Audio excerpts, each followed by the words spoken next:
നമസ്കാരം. വാർത്തകളും വിശേഷങ്ങളുമായി സൗത്ത് വിഷൻ ന്യൂസിലേക്ക് സ്വാഗതം. ഇന്നത്തെ പ്രധാന സംഭവ വികാസങ്ങളിലേക്ക്. ശബരിമല ദർശനത്തിന് ശേഷം ഭാര്യയും മകളെയും കൂട്ടിക്കൊണ്ടുവരാനായി പോയ യുവാവ് അപകടത്തിൽ മരിച്ചു. ശക്തികുളങ്ങര സ്വദേശി എസ് ശ്രീജിത്താണ് മരിച്ചത്. നീണ്ടകരയിലുണ്ടായ അപകടത്തിൽ 2 പേർക്ക് പരിക്ക്. സാങ്കേതിക വിദ്യകൾ വർദ്ധിക്കുമ്പോഴും കുടുംബ കോടതികളിലെ കേസുകൾ വർദ്ധിച്ചു വരികയാണെന്ന് മന്ത്രി KN ബാലഗോപാൽ. ശാസ്താംകോട്ടയിൽ മോഡൽ ഡിജിറ്റൽ കുടുംബ കോടതി ഉദ്ഘാടനത്തിന്റെ ഭാഗമായുള്ള സമ്മേളനം ഉദ്ഘാടനം ചെയ്യുകയായിരുന്നു മന്ത്രി. കുടുംബ കോടതി ഉദ്ഘാടനം ജസ്റ്റിസ് A മുഹമ്മദ് മുഷ്താഖ് നിർവഹിച്ചു. KSTA നേതൃത്വത്തിൽ ഉപജില്ലാ കേന്ദ്രങ്ങളിൽ ധർണ. ശാസ്താംകോട്ട ഉപജില്ലാ ഓഫീസിന് മുന്നിലും ധർണ. പൊതുവിദ്യാഭ്യാസ മേഖലയുടെ സമഗ്ര വികസനവുമായി ബന്ധപ്പെട്ടുള്ള വിവിധ ആവശ്യങ്ങൾ ഉന്നയിച്ചായിരുന്നു ധർണ. വിശദമായ വാർത്തകളിലേക്ക്. സ്കൂട്ടറുകൾ കൂട്ടിയിടിച്ചുണ്ടായ അപകടത്തിൽ യുവാവ് മരിച്ചു. 2 പേർക്ക് പരിക്ക്. ശക്തികുളങ്ങര സ്വദേശി എസ് ശ്രീജിത്താണ് മരിച്ചത്. നീണ്ടകര താലൂക്ക് ആശുപത്രിക്ക് സമീപം കഴിഞ്ഞ രാത്രിയായിരുന്നു അപകടം. പരിമളം ജംഗ്ഷനിൽ കാറും സ്കൂട്ടറും കൂട്ടിയിടിച്ചാണ് യുവാവ് മരിച്ചത്. ശക്തികുളങ്ങര ശ്രീദേവി നിവാസിൽ ശ്രീകണ്ഠന്റെയും ശ്രീദേവിയുടെ മകൻ എസ് ശ്രീജിത്താണ് മരിച്ചത്. 30 വയസ്സായിരുന്നു. വള്ളിക്കീഴ് സ്വദേശി സുജിത്ത്, കുരീപ്പുഴ സ്വദേശി ഷിബു എന്നിവർക്ക് പരിക്കേറ്റു. ജില്ലാ ആശുപത്രിയിൽ പ്രവേശിപ്പിച്ച ഇവരെ പരിക്ക് ഗുരുതരമായതിനാൽ തിരുവനന്തപുരം മെഡിക്കൽ കോളേജ് ആശുപത്രിയിലേക്ക് മാറ്റി. വെള്ളിയാഴ്ച രാത്രിയായിരുന്നു അപകടം. ഒരേ ദിശയിൽ നിന്ന് വന്നതായിരുന്നു വാഹനങ്ങൾ. കാർ പെട്ടെന്ന് ബ്രേക്ക് ചെയ്തപ്പോൾ പിന്നിൽ വന്ന സ്കൂട്ടറുകൾ കാറിൽ ഇടിക്കുകയായിരുന്നു. പരിക്കേറ്റ 2 പേരെ ഇതേ കാറിൽ തന്നെയാണ് ജില്ലാ ആശുപത്രിയിൽ എത്തിച്ചത്. ശ്രീജിത്ത് അപകട സ്ഥലത്ത് തന്നെ മരിച്ചു. ശബരിമല ദർശനം കഴിഞ്ഞെത്തിയ ശ്രീജിത്ത് ചവറയിലെ വീട്ടിലുണ്ടായിരുന്ന ഭാര്യയെയും കുട്ടിയെയും കൂട്ടിക്കൊണ്ടുവരാനായി പോകും വഴിയായിരുന്നു അപകടം. News bureau, Chavara. സാങ്കേതിക വിദ്യകൾ വർദ്ധിക്കുമ്പോഴും കുടുംബ കോടതികളിലെ കേസുകൾ വർദ്ധിച്ചു വരികയാണെന്ന് മന്ത്രി KN ബാലഗോപാൽ. നിലവിലുള്ള കോടതികളിലെ കേസുകൾ പരമാവധി വേഗത്തിൽ തീർപ്പ് കൽപ്പിക്കേണ്ടതുണ്ടെന്നും മന്ത്രി പറഞ്ഞു. ശാസ്താംകോട്ടയിൽ മോഡൽ ഡിജിറ്റൽ കുടുംബ കോടതി ഉദ്ഘാടനത്തിന്റെ ഭാഗമായുള്ള സമ്മേളനം ഉദ്ഘാടനം ചെയ്യുകയായിരുന്നു മന്ത്രി. കുടുംബ കോടതി ഉദ്ഘാടനം ജസ്റ്റിസ് A മുഹമ്മദ് മുഷ്താഖ് നിർവഹിച്ചു. സാങ്കേതിക വിദ്യകൾ വളർന്നു വരുന്ന ഇക്കാലത്ത് കുടുംബ കോടതിയിൽ വരുന്ന കേസുകളുടെ എണ്ണം അനുദിനം വർദ്ധിച്ചു വരികയാണെന്ന് മന്ത്രി KN ബാലഗോപാൽ പറഞ്ഞു. ശാസ്താംകോട്ടയിൽ മോഡൽ ഡിജിറ്റൽ കുടുംബ കോടതിയുടെ ഉദ്ഘാടനത്തോടനുബന്ധിച്ചുള്ള സമ്മേളനം ഉദ്ഘാടനം ചെയ്യുകയായിരുന്നു മന്ത്രി. കോടതികളിൽ കെട്ടിക്കിടക്കുന്ന കേസുകൾ അതിവേഗത്തിൽ തീർപ്പ് കൽപ്പിക്കാൻ നടപടികൾ ഉണ്ടാകേണ്ടതുണ്ടെന്നും മന്ത്രി ചൂണ്ടിക്കാട്ടി. ഇതേപോലെ സാങ്കേതികവിദ്യ പലതരത്തിലും വേഗത്തിൽ നമ്മുടെ ജീവിതത്തെ മുന്നോട്ട് കൊണ്ടുപോകാൻ സഹായിക്കുന്നുണ്ട്. പക്ഷേ ആ വേഗമെല്ലാം ഉള്ളപ്പോഴും ഫാമിലി കോടതികളിലെ കേസുകൾ കൂടുന്നു എന്നുള്ളത് ആണ് വേറൊരു കാര്യം. ഞാൻ പറഞ്ഞത് മനുഷ്യൻ്റെ ജീവിതത്തിൻ്റെ സൗകര്യങ്ങൾ കൂടുമ്പോൾ ഒരു വശത്ത് നമുക്ക് റിസോൾവ് ചെയ്യാൻ പറ്റാത്ത ഇഷ്യൂസ് കൂടി വരുന്നു. അതെങ്ങനെയാണെന്നുള്ളത് കോടതികൾ തീരുമാനിക്കേണ്ടതല്ല, ഒരു സോഷ്യൽ ഇഷ്യൂ ആണ്. അപ്പോൾ എന്നാലും ഈ നിലവിലുള്ള കോടതികളിലെ കേസുകൾ പരമാവധി വേഗത്തിൽ ആളുകൾക്ക് അവരുടെ ജീവിതവുമായി കോടതിയിലേക്ക് കയറിയാൽ എന്നും അങ്ങനെ പോകണം എന്നുള്ളതിനേക്കുള്ളൊരു തടസ്സം, ജീവിതത്തിൻ്റെ മറ്റു പരിപാടികളിൽ നിന്ന് മാറി നിൽക്കേണ്ടി വരിക, അതുപോലെ ഒരു വക്കീലിന് തന്നെ പല സ്ഥലത്തെ കോടതികളിൽ എത്താൻ പറ്റുന്നതിൻ്റെ പ്രായോഗിക പ്രശ്നം, അതൊക്കെ പരിഹരിക്കാൻ പറ്റും. അപ്പോൾ അതത് സെൻറ്ററുകളിൽ ചെയ്യുന്ന സാധാരണ വക്കീലന്മാരുടെ കാര്യം എന്താണെന്നുള്ളത് വേറൊരു വശമാണിത്. കുടുംബ കോടതിയുടെ ഉദ്ഘാടനം ജസ്റ്റിസ് A മുഹമ്മദ് മുഷ്താഖ് നിർവഹിച്ചു. ഇപ്പോൾ നമുക്കറിയാം നെക്സ്റ്റ് ജനറേഷൻ അല്ലെങ്കിൽ യങ്സ്റ്റേഴ്സ് നമ്മുടെ നാട്ടിലൊന്നും ഇല്ല, അല്ലെങ്കിൽ ഒരു സൈഡ് കാണത്തില്ല, വിൽ ബി അബ്രോഡ്, ഇല്ല വേറെ സ്റ്റേറ്റിൽ ജോലിക്ക് പോയിരിക്കുക. ഇത്തരം ഫസ്റ്റ് അപ്പിയറൻസ് ഇനീഷ്യലി നമുക്ക് മീഡിയേഷൻ, കൺസിലിയേഷൻ ഒരു റെഫറൻസ് ഉണ്ട്. അന്നേരം both sides should be present before the conciliator. അതിനൊക്കെ തടസ്സങ്ങൾ വരുന്നു സ്ഥലത്തില്ലാത്തതുകൊണ്ട്. അപ്പോൾ സമയം പിന്നെ നീണ്ടു, പാർട്ടീസിനുള്ള റീയൂണിയനുള്ള ഒരു പോസിബിലിറ്റീസ് കുറയും. അതിനൊരു എങ്ങനെ അത് ഒന്ന് ഓവർകം ചെയ്യാം എന്നുള്ളതിൻ്റെ ഒരു എക്സ്പെരിമെൻ്റ് പാർട്ടൂടാണ്. കോവൂർ കുഞ്ഞുമോൻ MLA അധ്യക്ഷത വഹിച്ചു. ജസ്റ്റിസ് സതീഷ് നൈനാൻ ഡിജിറ്റൽ സാങ്കേതികതയുടെ സ്വിച്ച് ഓൺ കർമ്മവും നിർവഹിച്ചു. ജില്ലാ panchayat president doctor PK Gopan, Kollam ജില്ലാ collector N Devidas, bar association president advocate V Sunilkumar തുടങ്ങിയവർ പങ്കെടുത്തു. കൊല്ലം പ്രിൻസിപ്പൽ ജില്ലാ ജഡ്ജി NV രാജു സ്വാഗതം പറഞ്ഞു. News bureau, Sasthamkotta. കാപ്പ നിയമലംഘനം. ഒരാൾ പിടിയിൽ. കുലശേഖരപുരം കടത്തൂർ സ്വദേശി ഹുസൈനാണ് പിടിയിലായത്. കൊട്ടാരക്കരയിൽ കഞ്ചാവ് വിൽപ്പനയ്ക്കെത്തിയ ഇയാളെ കരുനാഗപ്പള്ളി പോലീസ് പിടികൂടുകയായിരുന്നു. ഇയാൾ ഒട്ടേറെ കേസുകളിൽ പ്രതിയാണെന്ന് പോലീസ് പറഞ്ഞു. നിയന്ത്രണം ലംഘിച്ച് ജില്ലയിൽ പ്രവേശിച്ച പ്രതിയാണ് പിടിയിലായത്. കുലശേഖരപുരം കടത്തൂർ കുന്നേൽ വടക്കതിൽ ഹുസൈനാണ് കരുനാഗപ്പള്ളി പോലീസിന്റെ പിടിയിലായത്. കരുനാഗപ്പള്ളി പോലീസ് സ്റ്റേഷൻ പരിധിയിൽ ഒട്ടേറെ കേസുകളിൽ പ്രതിയായിരുന്ന ഹുസൈനെ കാപ്പ നിയമപ്രകാരം കഴിഞ്ഞ ജൂലൈയിൽ കൊല്ലം സിറ്റി പോലീസ് ജില്ലാ പരിധിയിൽ നിന്ന് പുറത്താക്കി ഉത്തരവ് നടത്തിയിരുന്നു. കൊട്ടാരക്കരയിൽ കഞ്ചാവ് വിൽപ്പനയ്ക്കായി വന്ന സമയത്താണ് പ്രതിയെ പിടികൂടിയത്. കോടതിയിൽ ഹാജരാക്കിയ പ്രതിയെ റിമാൻഡ് ചെയ്തു. News bureau, Karunagappally. കണ്ണനല്ലൂർ നന്മ ചാരിറ്റബിൾ സൊസൈറ്റി നബിദിന സമ്മേളനം നടത്തി. സാധു കുടുംബത്തിന് നിർമ്മിച്ചു നൽകിയ വീടിന്റെ താക്കോൽദാനവും ഇതോടനുബന്ധിച്ച് നടത്തി. PC വിശ്വനാഥ് MLA ഉദ്ഘാടനം നിർവഹിച്ചു. കണ്ണനല്ലൂർ നന്മ ചാരിറ്റബിൾ സൊസൈറ്റിയുടെ നേതൃത്വത്തിലാണ് നബിദിന സമ്മേളനം സംഘടിപ്പിച്ചത്. സാധു കുടുംബത്തിന് നിർമ്മിച്ചു നൽകിയ വീടിന്റെ താക്കോൽദാനവും ഇതോടനുബന്ധിച്ച് നടന്നു. നബിദിന ഉദ്ഘാടനവും താക്കോൽ കൈമാറ്റ ചടങ്ങും PC വിശ്വനാഥ് MLA നിർവഹിച്ചു. നന്മയുടെ നേതൃത്വത്തിൽ നിർമ്മിച്ച് ഇന്ന് അതിന്റെ താക്കോല് കൈമാറുകയാണ്.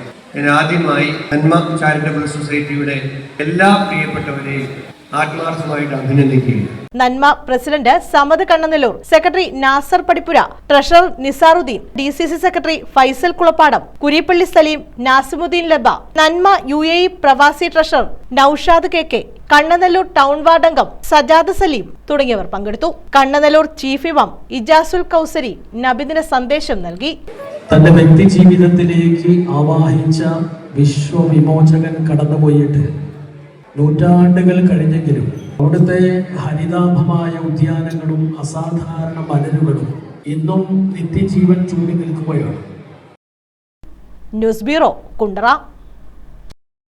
സംഘം ചേർന്ന് യുവാവിനെ ആക്രമിച്ച കേസ് ഒരാൾ പിടിയിൽ.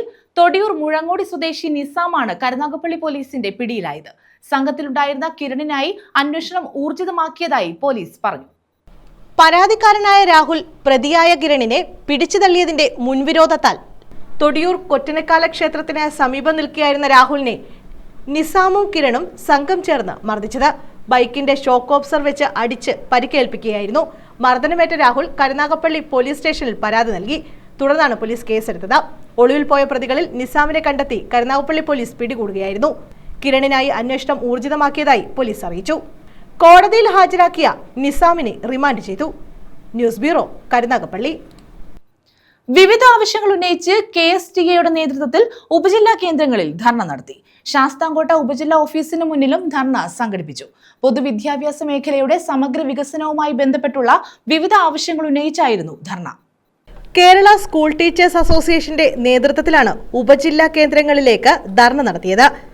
ഇതോടനുബന്ധിച്ചാണ് ശാസ്താംകോട്ട ഉപജില്ലാ കേന്ദ്രത്തിൽ ധർണ നടന്നത്. പൊതുവിദ്യാഭ്യാസ മേഖലയുടെ സമഗ്ര വികസനത്തിനായി വിവിധ ഡിമാൻഡുകൾ ഉന്നയിച്ചുകൊണ്ടാണ് ധർണ സംഘടിപ്പിച്ചത്. കേരളത്തോടുള്ള കേന്ദ്ര അവഗണന അവസാനിപ്പിക്കുക, ദേശീയ വിദ്യാഭ്യാസ നയം 2020 റദ്ദ് ചെയ്യുക, കേറ്ററ്റുമായി ബന്ധപ്പെട്ട സുപ്രീം കോടതി ഉത്തരവിന്റെ അടിസ്ഥാനത്തിൽ അധ്യാപകരെ സംരക്ഷിക്കുന്നതിനാവശ്യമായ നിയമനിർമ്മാണം പാർലമെന്റിൽ നടപ്പാക്കാൻ കേന്ദ്ര സർക്കാർ തയ്യാറാവുക തുടങ്ങിയ ആവശ്യങ്ങൾ ഉന്നയിച്ചായിരുന്നു ധർണ. KSTA കൊല്ലം ജില്ലാ ട്രഷറർ VK ആദർശ് കുമാർ ഉദ്ഘാടനം നിർവഹിച്ചു. 2014 ദിവസമാണ് കേരളത്തിൽ പൊതുവിദ്യാലയങ്ങളിൽ മാറ്റങ്ങൾ കണ്ടുതുടങ്ങുന്നത്.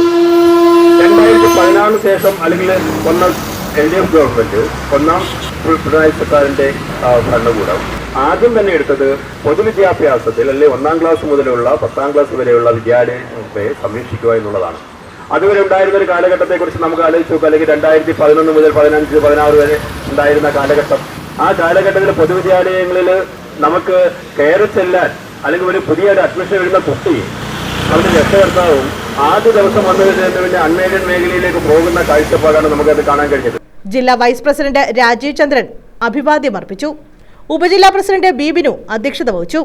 ജില്ലാ എക്സിക്യൂട്ടീവ് കമ്മിറ്റി അംഗങ്ങളായ രഘുനാഥൻ പിള്ള, KO ദീപക് കുമാർ, ജില്ലാ കമ്മിറ്റി അംഗങ്ങളായ എഡ്ഗർ സക്രിയ, C വിനയ് ചന്ദ്രൻ, ഉപജില്ലാ സെക്രട്ടറി VS മനോജ് കുമാർ, ഉപജില്ലാ ട്രഷറർ J ഷിഹാബിമോൻ തുടങ്ങിയവർ പങ്കെടുത്തു. News bureau, Sasthamkotta. Punalur railway സ്റ്റേഷനിൽ ക്രോസിംഗ് സുഗമമാക്കുന്നതിന് ഒരു പ്ലാറ്റ്ഫോം കൂടി സ്ഥാപിക്കണമെന്ന ആവശ്യം ശക്തമായി. നിലവിൽ ഒരു ട്രാക്ക് ഭൂരിഭാഗം ദിവസങ്ങളിലും ഉപയോഗിക്കാതെ കിടക്കുകയാണ്. വർഷാവർഷം ഇവിടെ മെറ്റൽ എത്തിച്ച് ട്രാക്കിൽ മെറ്റൽ പാക്കിംഗ് നടത്തുന്നതിന് കൊണ്ടുപോകാറുണ്ട്. ഇതിനായി പ്രത്യേക വാഗണുകളും എത്തും. ഈ ആവശ്യത്തിനായി പ്രത്യേക ട്രാക്ക് നിർമ്മിക്കാമെന്ന് ചൂണ്ടിക്കാണിക്കപ്പെടുന്നു. നിലവിൽ 1ാം നമ്പർ പ്ലാറ്റ്ഫോമിനോട് ചേർന്ന് സ്ഥിതി ചെയ്യുന്ന ട്രാക്ക് കൂടി ഉൾപ്പെടുത്തി കൊല്ലം റെയിൽവേ സ്റ്റേഷനിലെ പോലെ 1A പ്ലാറ്റ്ഫോം സ്ഥാപിക്കണമെന്നാണ് ആവശ്യം ഉയരുന്നത്. ഇപ്പോൾ 4 ട്രെയിനുകളാണ് പുനലൂരിൽ സർവീസ് അവസാനിപ്പിക്കുന്നത്. പകൽ സമയങ്ങളിൽ 18 മണിക്കൂറോളം പുനലൂർ റെയിൽവേ സ്റ്റേഷന്റെ 2ാം പ്ലാറ്റ്ഫോമിൽ ട്രെയിൻ ഉണ്ടാകും. അതിനാൽ പുനലൂരിൽ ഇപ്പോൾ കൃത്യമായി ക്രോസിംഗ് നടത്താൻ സാധിക്കാത്ത സ്ഥിതിയുണ്ട്. ഇത് ഈ പാത വഴിയുള്ള ട്രെയിൻ ഗതാഗതത്തെ ബാധിക്കുന്നുണ്ട്. ഇതൊഴിവാക്കാൻ റെയിൽവേ സ്റ്റേഷനിൽ നിലവിലുള്ള ബെല്ലാസ്റ്റ് ട്രെയിൻ ട്രാക്ക് 1A പ്ലാറ്റ്ഫോമായി മാറ്റണം എന്നാണ് ആവശ്യം. ഇങ്ങനെ പ്ലാറ്റ്ഫോം മാറ്റിയാൽ പുനലൂരിൽ സർവീസ് അവസാനിപ്പിക്കുന്ന ട്രെയിനുകൾ ഈ പ്ലാറ്റ്ഫോമിൽ നിർത്താൻ കഴിയും. 1, 2 പ്ലാറ്റ്ഫോമുകൾ പുനലൂർ വഴി കടന്നുപോകുന്ന ട്രെയിനുകൾക്കായി ഉപയോഗിക്കാനും കഴിയും. പുനലൂർ ഭഗവതിപുരം പാതയിൽ ട്രെയിനിന്റെ പിന്നിൽ ഘടിപ്പിക്കുന്ന ബങ്കർ എഞ്ചിനുകൾ ഇപ്പോൾ പ്രധാന ലൈനുകളിലാണ് പിടിച്ചിടുന്നത്. ഇതൊഴിവാക്കി ബങ്കർ എഞ്ചിനുകൾ പിടിച്ചിടാൻ പ്രത്യേക ട്രാക്കുകൾ സ്ഥാപിക്കണമെന്നും ആവശ്യമുയർന്നിട്ടുണ്ട്. News bureau, Punalur. പുനലൂർ നഗരസഭയ്ക്കായി വിഭാവനം ചെയ്ത 250 കോടി രൂപയുടെ സമ്പൂർണ്ണ കുടിവെള്ള പദ്ധതി 5 ഘട്ടങ്ങളായി നടപ്പാക്കും. നഗരങ്ങളിലെ അടിസ്ഥാന സൗകര്യങ്ങൾ മെച്ചപ്പെടുത്താനുള്ള കേന്ദ്ര സർക്കാരിന്റെ അമൃത് പദ്ധതിയിൽ ഉൾപ്പെടുത്തിയാണ് ഇത് നടപ്പാക്കുന്നത്. ആദ്യഘട്ടമായി 40 കോടി രൂപയുടെ പ്രവൃത്തിക്ക് സംസ്ഥാന അമൃത് മിഷൻ ഡയറക്ടറേറ്റിൽ നിന്നും ഉടൻ ഭരണാനുമതി ലഭിക്കും. പുനലൂർ മൈലക്കൽ വാർഡിൽ കല്ലടയാറ്റിലെ ചെങ്കുളം പാറക്കടവിൽ 5.33 കോടി രൂപ വിനിയോഗിച്ച് 9 മീറ്റർ വ്യാസമുള്ള കിണറും പമ്പ് ഹൗസും നിർമ്മിക്കുക. വട്ടപ്പടയിൽ 23.74 കോടി രൂപ ചെലവഴിച്ച് ശുദ്ധീകരണശാല നിർമ്മിക്കും. പമ്പ് ഹൗസിൽ നിന്നും ശുദ്ധീകരണശാലയിലേക്ക് 11.65 കോടി രൂപ വിനിയോഗിച്ച് 500 മില്ലിമീറ്റർ ഡക്ടൈൽ അയൺ കുഴലുകൾ സ്ഥാപിക്കും. ഈ പ്രവൃത്തികളാണ് ആദ്യഘട്ടത്തിൽ നടക്കുന്നത്. പമ്പ് ഹൗസിനും ശുദ്ധീകരണശാലയ്ക്കും പുറമെ 6ഓളം ഭൂതല ഉപരിതല സംഭരണികളും പദ്ധതിയിൽ ഉൾപ്പെടുത്തിയിട്ടുണ്ട്. പ്രതിദിനം 14.3 ദശലക്ഷം ലിറ്റർ വെള്ളം പദ്ധതി വഴി വിതരണം ചെയ്യാമെന്നാണ് പ്രതീക്ഷ. നഗരസഭയിലെ 35 വാർഡുകളിലും കുടിവെള്ളം എത്തിക്കുന്നതിന് 7 വർഷം മുമ്പ് തയ്യാറാക്കിയ സമഗ്ര പദ്ധതിയാണിത്. പക്ഷേ വിവിധ കാരണങ്ങളാൽ ഇത് നടപ്പായില്ല. കഴിഞ്ഞ വർഷം ജൂലൈയിൽ അടങ്കൽ പുതുക്കി PS സുബാൽ MLAയുടെ നേതൃത്വത്തിൽ വീണ്ടും സർക്കാരിനും അമൃത് ഡയറക്ടറേറ്റിനും സമർപ്പിക്കുകയായിരുന്നു. ഒറ്റത്തവണയായി പദ്ധതി തുക അനുവദിക്കാൻ കഴിയാത്തതിനാൽ 5 ഘട്ടങ്ങളായി പ്രവൃത്തികൾ നടപ്പാക്കാൻ അമൃത് ജില്ലാതല അവലോകന യോഗത്തിലാണ് തീരുമാനമെടുത്തത്. സംസ്ഥാന സർക്കാരിന്റെ 4ാം വാർഷികം പ്രമാണിച്ച് 2 മാസം മുമ്പ് കൊല്ലത്ത് നടന്ന മുഖാമുഖത്തിൽ നഗരസഭ നേരിടുന്ന കുടിവെള്ളക്ഷാമം മുഖ്യമന്ത്രിയുടെ ശ്രദ്ധയിൽപ്പെടുത്തിയിരുന്നെന്നും ഇതേ തുടർന്നാണ് ആദ്യഘട്ടമായി 40 കോടി രൂപ അനുവദിച്ചതെന്നും നഗരസഭാ അധികൃതർ വ്യക്തമാക്കി. News bureau, Punalur. മരാമത്ത് വകുപ്പ് പൈതൃക സ്മാരകമായി നിലനിർത്തിയിട്ടുള്ള പുനലൂരിന്റെ അതിഥി മന്ദിരം മുസാവരി ബംഗ്ലാവിന്റെ അറ്റകുറ്റപ്പണി പൂർത്തിയാക്കി മാസങ്ങളായിട്ടും തുറന്നു കൊടുക്കുന്നതിന് നടപടിയായില്ല.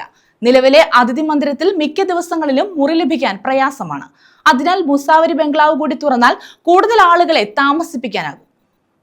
മരാമത്ത് വകുപ്പ് പൈതൃക സ്മാരകമായി നിലനിർത്തിയിട്ടുള്ള പുനലൂരിന്റെ അടയാളം കൂടിയായ അതിഥി മന്ദിരം മുസാവരി ബംഗ്ലാവിന്റെ അറ്റകുറ്റപ്പണി പൂർത്തിയാക്കി മാസങ്ങളായിട്ടും തുറന്നു കൊടുക്കുന്നതിന് നടപടിയായില്ല. നിലവിലെ അതിഥി മന്ദിരത്തിൽ മിക്ക ദിവസങ്ങളിലും മുറി ലഭിക്കാൻ പ്രയാസമാണ്. അതിനാൽ മുസാവരി ബംഗ്ലാവ് കൂടി തുറന്നാൽ കൂടുതൽ ആളുകളെ താമസിപ്പിക്കാനാകും. കൊല്ലം തിരുമംഗലം ദേശീയപാതയുടെ വശത്ത് പുനലൂർ TB ജംഗ്ഷനിൽ സ്ഥിതി ചെയ്യുന്ന 1.5 നൂറ്റാണ്ടോളം പഴക്കമുള്ള കെട്ടിടമാണ് അറ്റകുറ്റപ്പണി നടത്തി നവീകരിച്ചത്. മൂവാറ്റുപുഴ പുനലൂർ സംസ്ഥാന ഹൈവേ സമ്പൂർണ്ണമായി കമ്മീഷൻ ചെയ്യുന്നതോടെ TB ജംഗ്ഷൻ കൂടുതൽ തന്ത്രപ്രധാനമായ മേഖലയായി മാറും. ഇതിനോട് ചേർന്നുണ്ടായിരുന്ന മറ്റൊരു പഴയ കെട്ടിടം പൊളിച്ചു നീക്കി കൂടുതൽ സൗകര്യങ്ങളോടെ പുതിയ മന്ദിരം നിർമ്മിച്ചിരുന്നു. ഇതാണ് ഇപ്പോൾ അതിഥി മന്ദിരമായി ഉപയോഗിക്കുന്നത്. എന്നാൽ മുസാവരി ബംഗ്ലാവ് പൊളിക്കാതെ പൈതൃക സ്മാരകമെന്ന നിലയിൽ നിലനിർത്തുകയായിരുന്നു. കോവിഡ് കാലത്ത് ദീർഘകാലം അടച്ചിട്ടതിനെ തുടർന്നാണ് കെട്ടിടം നശിച്ചത്. 20 ലക്ഷത്തോളം രൂപ ചിലവഴിച്ച് 5 മാസത്തിലാണ് നവീകരണം പൂർത്തിയാക്കിയത്. ഫർണിച്ചർ കൂടി എത്തിക്കഴിഞ്ഞാൽ മന്ദിരം താമസത്തിന് നൽകി തുടങ്ങുമെന്ന് അറിയിച്ചിരുന്നെങ്കിലും നടപടിയായിട്ടില്ല. മേൽക്കൂരയിലെ പൊട്ടിയ ഓടുകൾ മുഴുവനായി മാറ്റിയിട്ടുണ്ട്. ചോർച്ച തടയാൻ മേൽക്കൂരയിൽ GI പൈപ്പുകൾ ഘടിപ്പിച്ച് അലുമിനിയം ഷീറ്റ് പാകി. ദ്രവിച്ച പലകകൾ മാറ്റി സ്ഥാപിച്ചു. നിലത്ത് ടൈൽ പാകി. ശുചിമുറികൾ നവീകരിച്ചു. കെട്ടിടം ചായം പൂശി. കട്ടിലുകളടക്കം മന്ദിരത്തിലെ ഫർണിച്ചറുകൾ കാലപ്പഴക്കത്താൽ നശിച്ചതിനാൽ പുതിയവ ലഭ്യമാക്കും. 2.5 ലക്ഷം രൂപ അനുവദിക്കണമെന്ന് കാണിച്ച് അധികൃതർ മരാമത്ത് വകുപ്പിന് കത്ത് നൽകിയിട്ടുണ്ട്. അറ്റകുറ്റപ്പണിക്കായി PS സുബാൽ MLA മുൻകൈയെടുത്ത് മരാമത്ത് വകുപ്പിൽ നിന്നും 24.6 ലക്ഷം രൂപ അനുവദിപ്പിച്ചിരുന്നു. തിരുവിതാംകൂർ രാജഭരണം നിലനിന്നിരുന്ന കാലത്ത് നിർമ്മിച്ചതാണ് കെട്ടിടം. 145 വർഷം പഴക്കമുണ്ടെന്നാണ് കണക്കുകൂട്ടൽ. News bureau, Punalur. Thiruvonam member lottery ടിക്കറ്റിന് വൻ ഡിമാൻഡ്. 57 ലക്ഷത്തോളം മെമ്പറാണ് നിലവിൽ വിറ്റത്. പാലക്കാട് ജില്ലയാണ് ടിക്കറ്റ് വിൽപ്പനയിൽ മുന്നിൽ. ഈ മാസം 27-നാണ് ഓണം ബമ്പർ നറുക്കെടുപ്പ്.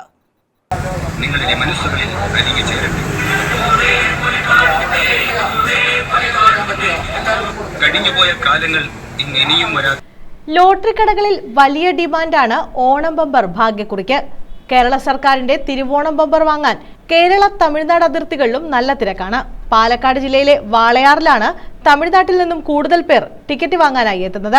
57 ലക്ഷത്തോളം തിരുവോണം ബമ്പറാണ് നിലവിൽ വിറ്റത്. 11 ലക്ഷം ടിക്കറ്റുകൾ പാലക്കാട് ജില്ലയിൽ മാത്രം വിറ്റുപോയിട്ടുണ്ട്. 1ാം സമ്മാനം ലഭിക്കുമെന്ന പ്രതീക്ഷയിൽ ഓരോ ആളുകളും ടിക്കറ്റ് എടുക്കുന്നു. 500 രൂപയാണ് ലോട്ടറി ടിക്കറ്റിന്റെ വില. 25 കോടി കരസ്ഥമാക്കുന്ന ഭാഗ്യവാൻ ആരാണെന്നറിയാൻ സെപ്റ്റംബർ 27 വരെ കാത്തിരിക്കണം. രണ്ടാം സമ്മാനമായി 1 കോടി രൂപ വീതം 20 പേർക്കും, മൂന്നാം സമ്മാനമായി 50 ലക്ഷം രൂപ വീതം 20 പേർക്കും, നാലാം സമ്മാനമായി 5 ലക്ഷം വീതം 10 പരമ്പരകൾക്കും, അഞ്ചാം സമ്മാനമായി 2 ലക്ഷം വീതം 10 പരമ്പരകൾക്കും നൽകുന്നു. കൂടാതെ 5000 മുതൽ 500 രൂപ വരെ സമ്മാനമായി നൽകുന്നുണ്ട്. News desk south vision. പ്രധാന വാർത്തകൾ വീണ്ടും. ശബരിമല ദർശനത്തിന് ശേഷം ഭാര്യയും മകളെയും കൂട്ടിക്കൊണ്ടുവരാനായി പോയ യുവാവ് അപകടത്തിൽ മരിച്ചു. ശക്തികുളങ്ങര സ്വദേശി എസ് ശ്രീജിത്താണ് മരിച്ചത്. നീണ്ടകരയിലുണ്ടായ അപകടത്തിൽ 2 പേർക്ക് പരിക്ക്. സാങ്കേതിക വിദ്യകൾ വർദ്ധിക്കുമ്പോഴും കുടുംബ കോടതികളിലെ കേസുകൾ വർദ്ധിച്ചു വരികയാണെന്ന് മന്ത്രി KN ബാലഗോപാൽ. ശാസ്താംകോട്ടയിൽ മോഡൽ ഡിജിറ്റൽ കുടുംബ കോടതി ഉദ്ഘാടനത്തിന്റെ ഭാഗമായുള്ള സമ്മേളനം ഉദ്ഘാടനം ചെയ്യുകയായിരുന്നു മന്ത്രി. കുടുംബ കോടതി ഉദ്ഘാടനം ജസ്റ്റിസ് A മുഹമ്മദ് മുഷ്താഖ് നിർവഹിച്ചു. KSTA-യുടെ നേതൃത്വത്തിൽ ഉപജില്ലാ കേന്ദ്രങ്ങളിൽ ധർണ. ശാസ്താംകോട്ട ഉപജില്ലാ ഓഫീസിന് മുന്നിലും ധർണ. പൊതുവിദ്യാഭ്യാസ മേഖലയുടെ സമഗ്ര വികസനവുമായി ബന്ധപ്പെട്ടുള്ള വിവിധ ആവശ്യങ്ങൾ ഉന്നയിച്ചായിരുന്നു ധർണ. ഈ വാർത്താ ബുള്ളറ്റിൻ പൂർണ്ണമാകുന്നു. നമസ്കാരം.